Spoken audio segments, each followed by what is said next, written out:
Hello and welcome to EcoAfrica, your environment magazine brought to you by NTV in Uganda, Channels TV in Nigeria and DW in Germany. I am Sandra Twinovideo here in Kampala, Uganda. Before we start the program, I would like to introduce my new co-presenter in Nigeria, Chris Elams. It is nice to have you with us on the show, Chris. Well, thanks, Sandra. I'm delighted to be part of the team on this weekly Pan-African program focusing on sustainability and environmental protection. Here's a look at what's coming up on today's program. We report on the fascinating Grevy's zebras in Kenya and how the women scout of the Samburu people protect them. We take a look at how scientists are trying to solve a plastic problem.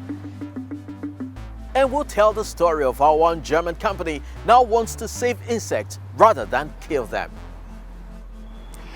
Zebras are known for their beautiful and striking stripes, and tourists love to watch herds grazing in Africa's grasslands. What few people realize is that this cross between a wild horse and a donkey is becoming increasingly rare. The Grevy's zebra is rapidly disappearing from its semi-arid habitat. Climate change and habitat loss due to increased farming activities have pushed the creatures to the brink of extinction. But the women from the Samburu community in Kenya are trying to save them.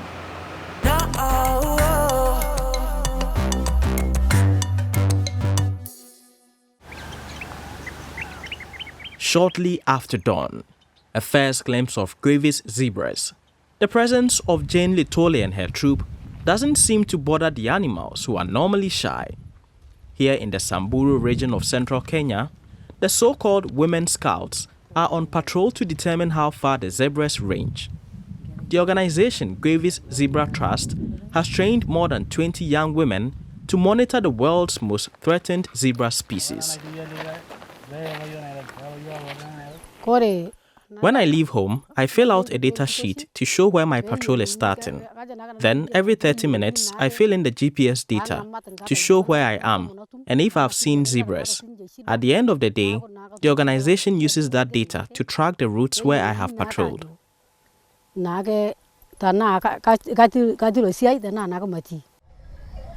40 years ago, there were 15,000 Grevy's zebras in Kenya alone. Now there are fewer than 3,000. They live in one of the driest parts of the country. The zebras can survive for up to 5 days without water, so they flourished in these conditions where there was no competition from other animals. But now, humans have begun to settle here, and their herd animals are eating the grass. Things have changed from nomadism, where communities used to migrate from one place to another, giving the land a fallow period for it to recover, to where we've made communities more sedentary. The pastoral communities rely mainly on goats and cows. Due to the presence of the nearby river, humans and animals are increasingly occupying the same areas, and food is growing scarcer. Longer dry periods caused by global warming are destroying more and more pasture land, increasing the pressure on the zebras and their ecosystem. For years, Peter Lalampa has been working with local cattle farmers. He believes they can coexist peacefully with the zebras. They are able to safeguard some areas as dry season grazing reserves. Those areas they safeguard as dry season grazing areas are areas that are utilized by species such as Grevy's zebra to have pasture. And so it's a way of rationing pasture. It's a way of making sure that there's coexistence between livestock and wildlife. Eroded areas are being replanted to benefit all parties. The women in the communities play a key role in this. Their influence can ensure that the next generation will continue to value that coexistence. Herd animals loosen the soil on the arid pasture lands. Then, semicircular embankments are constructed around areas where grass could start growing again. They capture the little available rainwater and direct it onto the fields. The Samburu women tear out invasive acacia trees to use for firewood. Grass and other plants grow in their place. This way, 600 hectares of pasture land are reclaimed each year. The areas that we started with, we've seen amazing response where perennial grasses that have disappeared over years have come back. That's just an indication that this method is working. Traditions are important to the Samburu people. At the region's only river, the women give ritual thanks for the water and pastures in an Intorosi ceremony. Central to the Intorosi ceremony is the message of respect it carries. It also communicates to the rest of the community the importance of our conservation work and planned grazing. The scouts say their efforts have led to greater acceptance of the zebras, and that has benefits for all. We control the movement of livestock, and they can eat together with the zebras. So the zebras don't wander off in search of pasture. This attracts tourists to the region. Tourism creates jobs and bursaries for our children.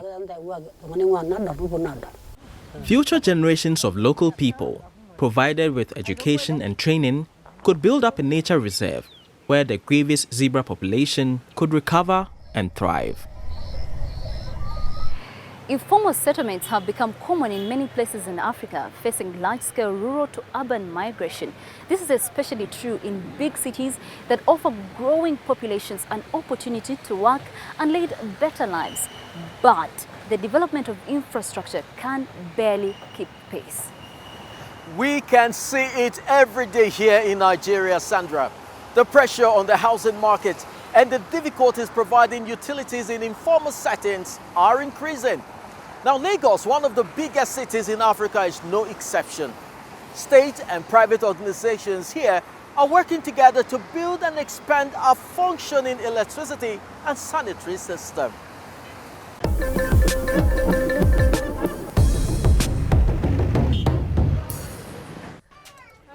Agboegun Bariga is an area of Nigeria's commercial capital, Lagos. But here, cooking tends to be done over an open wood fire.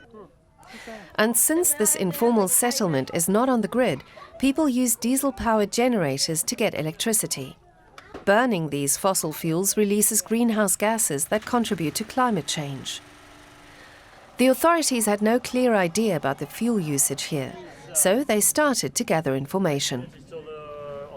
The survey we are carrying here is to know the type of energy they use in lighting, in cooking, and doing other activities. So it's important we should get this data and then use it to feed into our climate action plan to know how we, plan our actions to capture these informal settlements in Lagos. C40 is a network of almost 100 cities around the world, including Lagos, that promotes climate action. This energy usage survey is being carried out under its guidance. The team go door to door. They've already uncovered the main reasons why solar energy is not used more widely in such informal settlements. Why people are not going for solar is because, one, they don't have the adequate knowledge about it, and finance is actually a problem to get a solar.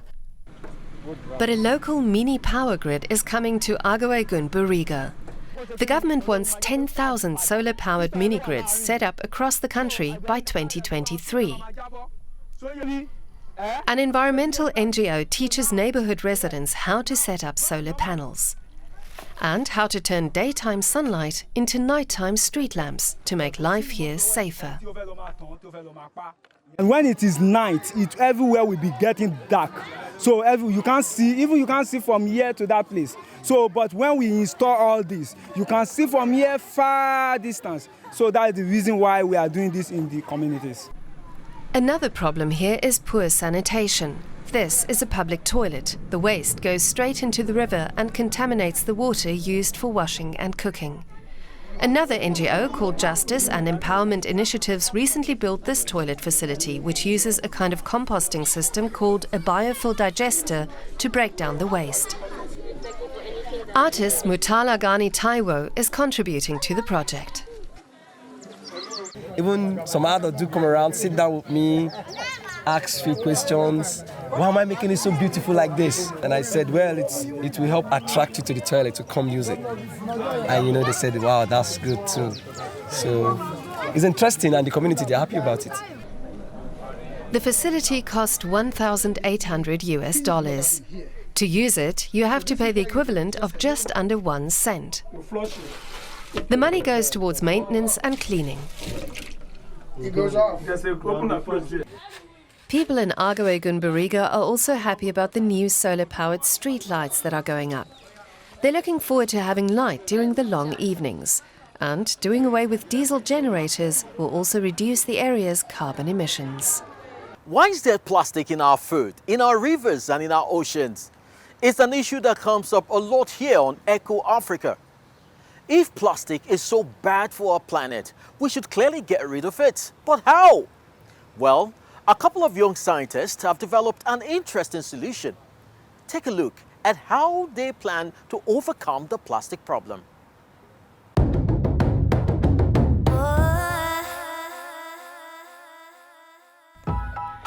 What if nature had a way of ridding the world of a major environmental headache?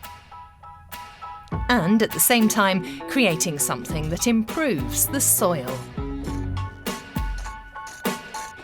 Sound impossible? Here it is. This tube contains microorganisms that love to feast on plastic. I'm Liz Madaras. I'm Christina Levin, and we're the co-founders of Polyloop, a Hungarian biotech company. Polyloop's bacterial cocktail can digest a host of disposable plastics. The degradation process is very similar to how those leaves disappear from autumn until springtime. A consortia of microbes biodegrades them, and this is what we're doing with our bacteria and fossil-based plastics. This is how it's going to look like in 2 weeks. There are other plastic-eating bacteria available, but this unique combination metabolizes more than just PET bottles. Within 7 weeks, the microorganisms can break down virtually any mixture of plastics, and the resulting sludge can be utilized as a soil improver. The startup now hopes to build an industrial plant to test the degradation process on a larger scale.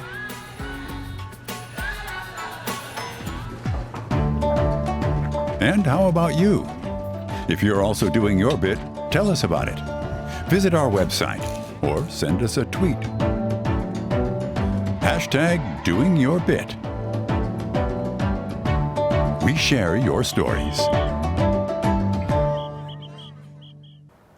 Wow! Who knew that there is bacteria that actually eats plastic? But until such new biodegrading methods really take off, there is only one thing we can do, and that's recycle.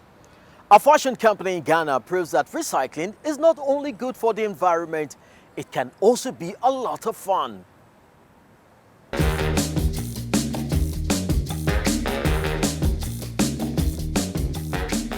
Fashion and fun certainly go hand in hand.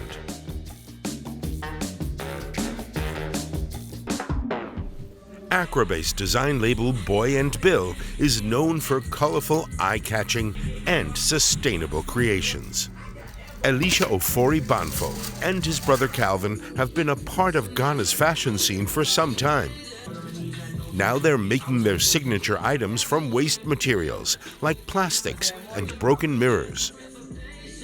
Our main goal was to create the same effect, like the same jackets and stuff that people knew us for. We wanted to create the same thing with the rubbers and the jacket, like to make them have the same feel. And then since we launched it about a year and a half now, it's been going great.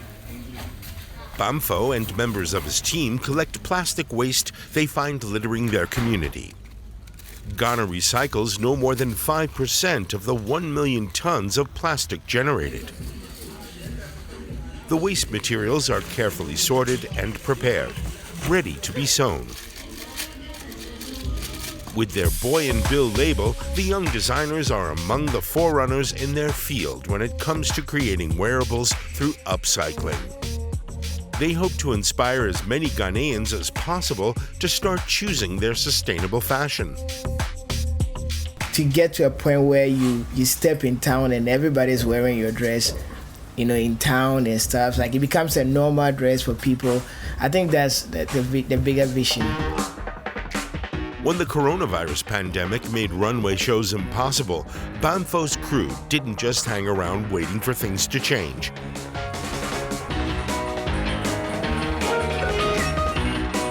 In the small studio, they put together a virtual fashion event. Models showcased the latest creations before they were made available for purchase.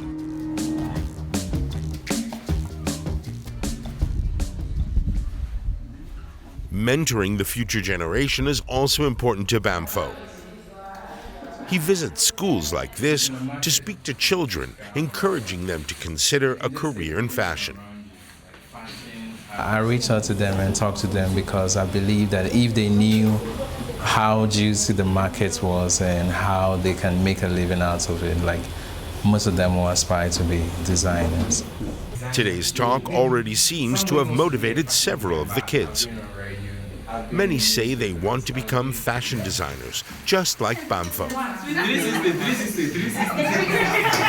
What said was inspiring, like what he even said, I want to be a fashion designer with what he said because what he's wearing really attracts me. Ghana is already home to a number of stylish fashion labels, but Bamfo and his brother now hope to take it to the next level. Today, Accra, tomorrow, the world. Almost half of all insect species in Germany are in decline. Many are already extinct. One reason is the widespread use of insecticides, especially in the countryside. But insects are crucial for maintaining a balanced ecosystem. That is right, Chris. Insects pollinate, loosen the soil and are themselves food for other species. Nevertheless, 15 tons of insecticides are sold each year in Germany alone. But even there, one manufacturer is having second thoughts about his product line. Like his father before him, Hans-Dietrich Reckhaus makes household insecticides. The family-run firm had been operating in the same way for decades, until these two artists called its purpose into question. It made me rethink and look at insects. Reckhaus and the artists joined forces. They organised an event to raise awareness for insects and their preservation.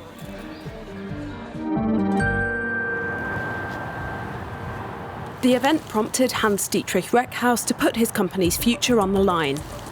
He's invested around €2 million in the conservation of insects and other small creatures. The project also includes setting up green roofs to compensate for the animals his products have killed. The roof of his headquarters has also become a home for insects. My products kill insects, but I don't see a contradiction in making insecticides while at the same time helping insects. From killer to saviour? Really? Or is this just a marketing ploy? Because these days, products that can boast environmentally friendly credentials tend to sell better.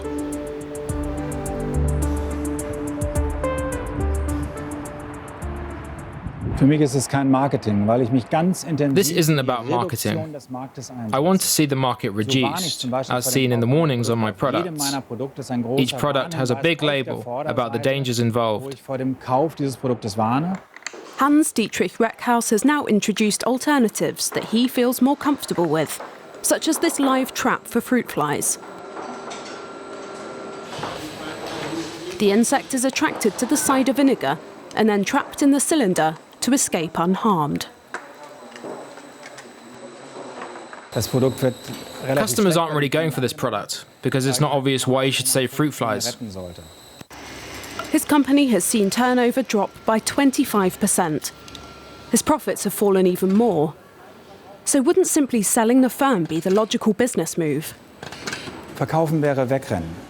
Selling would mean surrender and giving up responsibility. It would only benefit my rivals, who would carry on with insecticides.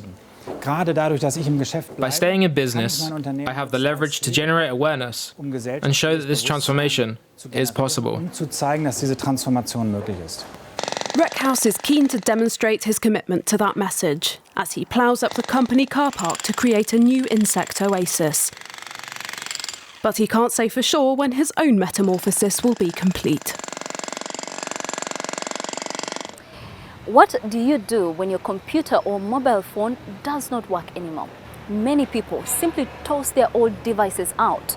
Every year, the European Union generates an estimated 5 million tons of electronic waste. Around 2/3 of it is recycled, but much of what is left ends up on landfills in Africa. Innovative and sustainable solutions are needed to integrate Africa's informal e-waste sectors. We visit an initiative in Ivory Coast that shows us one way of getting this achieved. These spools of wire found in a scrapyard have a bright future ahead. They'll be used as transmission lines to power small wind turbines.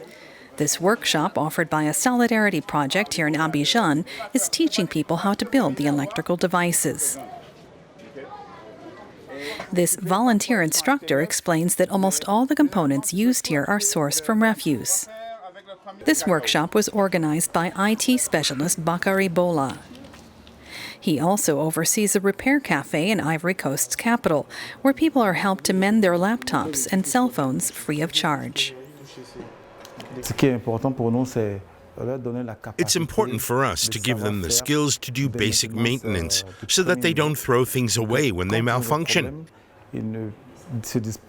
If they don't know repair is possible, people first keep the defective items at home and then throw them away when they need space. According to the 2020 Global E-Waste Monitor, 30,000 tons of unwanted electronic waste were generated in Ivory Coast in 2019.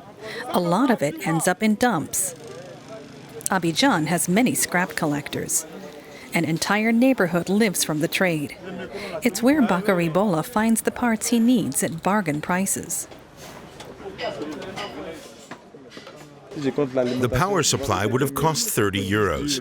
The hard drive at least 45. In a store I would have paid around 90 euros, and here I'm paying just 30. So it's a big difference. Apart from a few private initiatives, there is no formal system for disposing e-waste in Ivory Coast. The collectors have a hazardous job, dismantling devices that often have toxic components, such as this key element in a microwave oven. Cavity magnetrons generate magnetic waves that can be extremely harmful. We don't have a choice. We know that it's dangerous. But since it's the only way to earn a living, we have to do it. A primary aim of the EcoAfrica community project is to cut the volume of e-waste in the city. But they'd like the authorities to go further.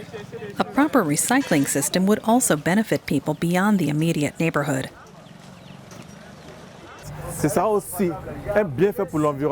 It could also benefit the environment.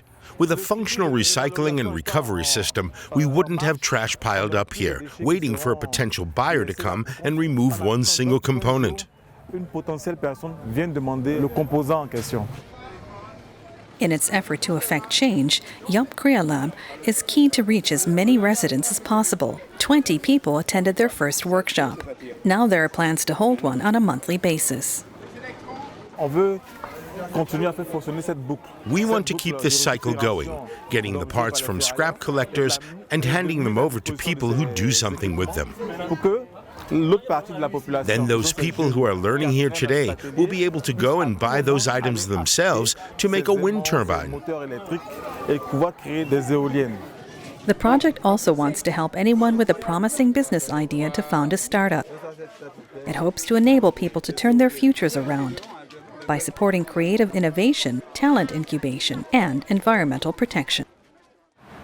It is definitely an environmental win-win when we can make new things out of electronic waste. And that is all for this week. I am Sandra Twinoblio, signing off here in Kampala, Uganda. Thank you all for joining us. And to you too, Chris, I hope you had a fantastic start of this amazing show. It's been great fun, and I hope you enjoyed it. It is a goodbye. See you next week. Thank you, Sandra. It's really great to talk about these important issues out here where it's all happening. And thanks to our viewers for tuning in. I look forward to bringing you the next edition of EcoAfrica. I'm Chris Illems in Lagos, Nigeria. Bye for now. not always.